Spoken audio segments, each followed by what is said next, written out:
तर अगदी काही वेळांपूर्वीच उपमुख्यमंत्री देवेंद्र फडणवीस यांनी माध्यमांशी संवाद साधला। त्यावेळेला नेमकं ते काय म्हणाले पाहूयात।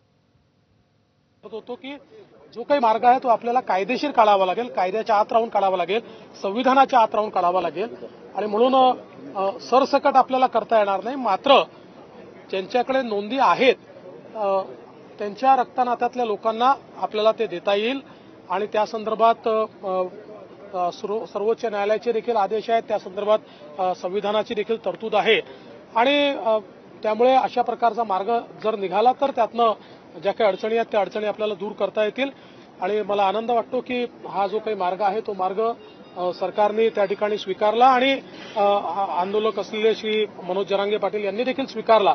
यामुळे मराठा समाजाचा एक मोठा प्रश्न देखील सुटणार आहे आणि त्याचसोबत सगळ्यात महत्त्वाचं जे आहे की ओबीसी बांधवांच्या मनामध्ये जी भीती होती की कुठेतरी आमच्यावर अन्याय होईल का, तर ओबीसी बांधवांवर देखील कुठलाही अन्याय आम्ही यामध्ये होऊ दिलेला नाही।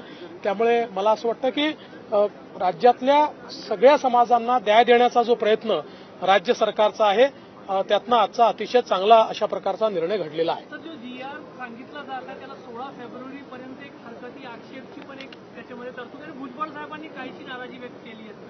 नाही, असं आहे की आक्षेप वगैरे ही एक कार्यपद्धती असते, ती कार्यपद्धती त्या ठिकाणी जी काही असेल ती पूर्ण केली जाईल आणि भुजबळ साहेबांना देखील मी या निमित्ताने अतिशय स्पष्टपणे सांगू इच्छितो की कुठल्याही प्रकारे ओबीसींवर अन्याय होईल असा कुठलाही निर्णय राज्य सरकारने घेतलेला नाही।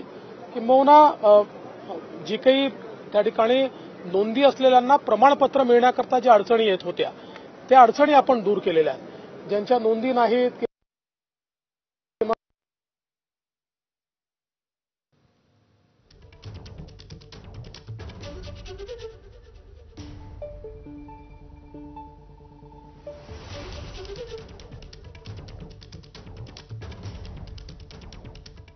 तर माझा मिड डे मध्ये आता वेळ झालेली आहे।